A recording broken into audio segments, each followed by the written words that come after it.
پاکستان او ایران کې د افغان مهاجرینو مشکلات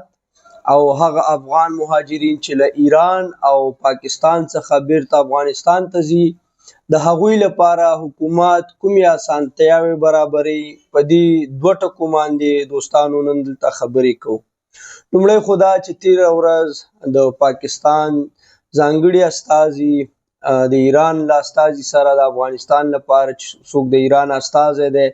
هغه سره د افغانستان په روانو حالاتو او دغه د سیمې چې کوم مشکلات دي په دې خبرې کړي دي. ورسره په اسلام آباد کې د افغانستان د اسلامي امارت چې کوم سفیر دی احمد شکیب خان هغه د ایران له سفیر سره لیدلی دي او په ایران کې د افغان مهاجرینو چې کوم مشکلات دي په هغې ورسره غږېدلی دی او په سیمه کې چې کوم مشکلات وجود لري د دغو د حل کولو په باره کې هم سره خبرې شوي دي. د دې دوو خبرو څخه بغیر دوستانو یو بله خبره مهمه دا ده چې پرون د امریکا چې کوم پخوانی په قطر دوحه کې استازی و خلیلزاد هغه یوه ډېره جالبه خبره کړې ده. هغه وایي چې دغه نړیوالې ټولنې چې کوم پریکړه کړې ده او بندیز اعلان کړی دی د افغانستان د چارواکو په خلاف، هغه وایي چې زه د دغو هیوادونو څخه پوښتنه کوم چې آیا تاسو په خپلو هیوادونو کې د خپلو وګړو حقوق پوره ورکړي دي؟ آیا ستاسو په هیوادونو کې د ښځو او نجونو هغه چې کوم حقوق دي هغه تامین شوي دي، محفوظ دي؟ دوهم ورپسې دا وایي چې د داسې یو هیواد په خلاف دوی بندیزونه لګوي چې د 40 کاله جنګ څخه دوی راوتلي دي، چې دا ډیره غټه خبره ده چې هلته جنگ ختم شوی دی. او ورسره وایي چې داسې یو پریکړه دوی کوي چې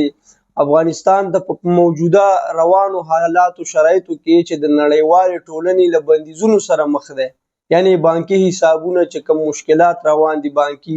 لیندین افغانستان کې، دی وایي چې له پاکستان او ایران څخه افغان کډوال په زور استول کیږي افغانستان ته او دغه اروپایي ټولنه یا نړیواله ټولنه چې کوم ده دوی کومه طرحه جوړه کړې د دغه خلکو د مرستې لپاره، یعنی خلاص په ځای د دې چې د دغه افغان ولس دوی مرسته وکړي د هغو میرمنو ماشومانو چې د کومو د حقوقو د تامین دوی خبره کوي د هغوی لپاره یوه طرحه جوړه کړي، د ملاتړ یوه لاره برابره کړي او زمینه یې برابره کړي. لکه دا اوس چې له ایران او پاکستان څخه چې د دوی کوم اخراج روان دی په پاکستان او ایران کې دوی څه کولی شي د دې خلکو لپاره، او یا چې دوی افغانستان ته ډیپورټ کیږي هلته دوی کومې طرحې لري پر ځای د دې وایي دوی راجګیږي په بندیزونو باندې یا د نیولو حکمونه صادروي چې دا وایي تشې نمایشي او یو ناعادلانه پریکړه ده. ورسره دوهم دوستانو هغه افغانان چې افغانستان ته ځي چې دا په ټولو کې مهم ټکی همدا دی چې وایي که نن که سبا دی دا مال د زرغون شاه دی. خبره دا ده چې که نن که سبا دا خلک به ځي افغانستان ته، خو دا چې د افغانستان حکومت دوی ته کوم خدمتونه وړاندې کولی شي، کومې اسانتیاوې برابرولی شي، په دې باندې ما تېره ورځ افغانستان کې په حکومت کې زما یو پخوانی ملګری دی البته له هغه سره ما خبرې وکړې، د یو خبریال په توګه ما غوښتل چې ځان پوه کړم چې په افغانستان کې دې خلکو ته کوم خدمتونه وړاندې کیږي. نو هغه راته دا ویل چې په افغانستان کې د بیا میشتېدنې یوه کمیټۍ جوړه ده. بیا میشتېدنه معنا ده چې ته له پاکستان او ایران څخه راځې نو بیا میشتېدنه په افغانستان کې بیا ځای پر ځای کیږي، بیا هلته ته ژوند شروع کې. د دې لپاره یوه کمیټۍ جوړه ده چې د لسګونو کمیټیو څخه تشکیل شوې ده چې په راس کې وزارتونه او نورې ادارې دي. دغه کمیټۍ چې کوم ده د بیا میشتېدنې دا افغانانو ته په افغانستان کې د اوسېدو زمینه سازي کوي. فلحال په افغانستان کې 60 ښارګوټي ځانګړي شوي دي د افغان مهاجرینو لپاره، یعنی که په رښتیا دا کار سرته رسیږي 60 ښارګوټي دا ډیره غټه ځمکه ده چې د افغان مهاجرینو لپاره په نظر کې نیول کیږي. د دغو 60 ښارګوټو څخه د 15 ښارګوټو طرحه چې دا هغه تکمیل شوې ده، یعنی د دوی طرحه د دوی ډیزاین هغه هر څه شوي دي چې په نږدې راتلونکي کې به د دې د ویش لړۍ هم شروع شي. او له دې څخه بیا 12 ښارګوټي یا موږ ورته کیمپونه اوس ویلی شو دا په موقت ډول چې کوم دی فعال دي. مثلا په تورخم کې له ایران څخه چې خلک راځي، اسلام قلعه کې، نورو ځایونو کې 12 داسې ښارګوټي دي چې هغه موقت دي. موقت یعنی عارضي توګه د لنډې مودې لپاره. په دې ښارګوټو کې کوم خلک اوسیږي؟ دلته دوه خبرې دي. لومړی خو که چیرې یو څوک افغانستان ته ځي، له ایران څخه راځي یا له پاکستان څخه، له هغوی څخه پوښتنه کیږي چې آیا ته په افغانستان کې کور او ځمکه لرې او که نه. که چیرې د دې سړي کور او ځمکه وي او دی ورته ووایي چې هو زه کور یا ځمکه لرم، نو بیا حکومت څه شی کوي؟ د ترانسپورټ زمینه سازي کوي چې مثلا د افغانستان کې خپل ولایت، خپل ولسوالۍ یا خپل سیمې ته انتقال شي،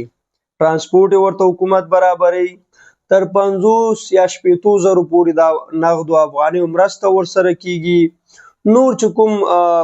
په لاره کې دته اړتیا پیښیږي د صحي خدماتو وغیره، دا ټول ورته حکومت وړیا ورکوي.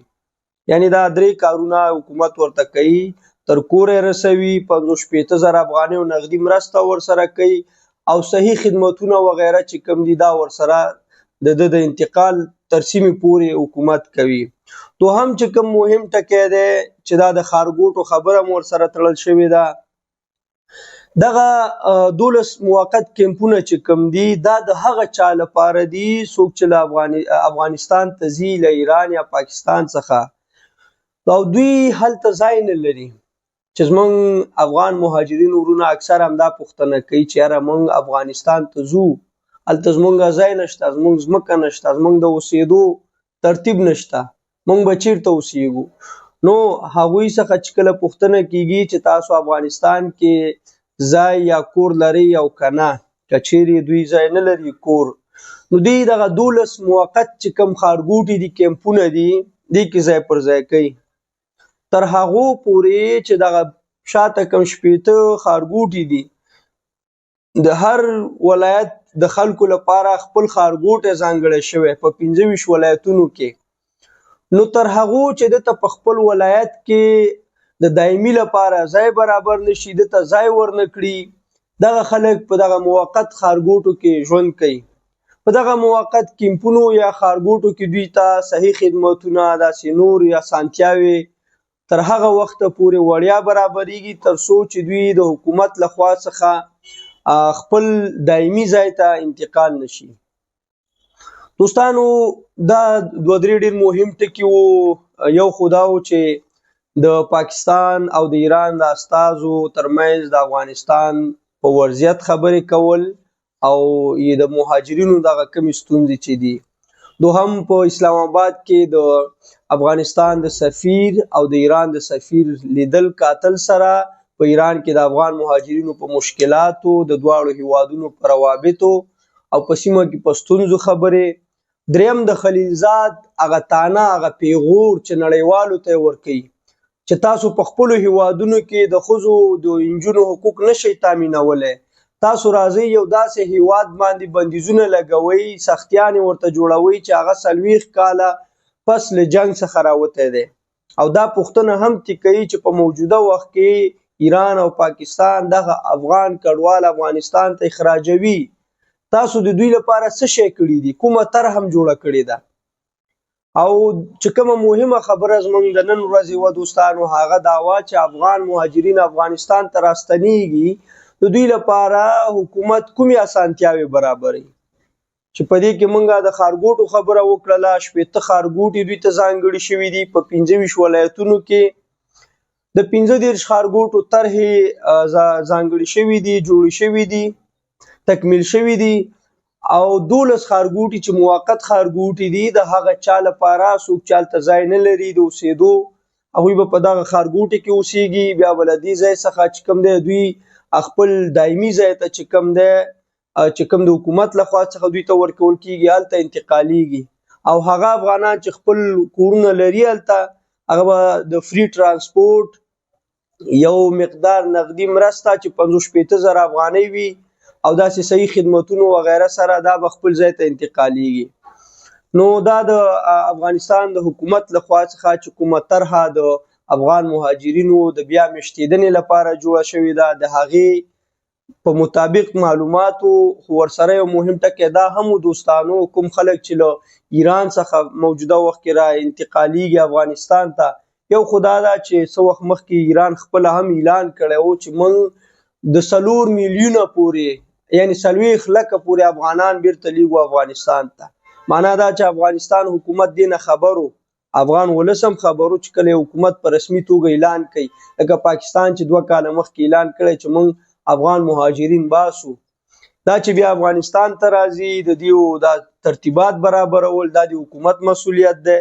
چې د دې لپاره هر څومره ژر چې کیږي باید دغه مشکلاتو ته د دوی لاسرسی وشي، دا ښارګوټي د دوی زر تر زره په دې باید وخت ونه لګول شي، دا طرح تکمیل شي، دغه د ویش لړۍ شروع شي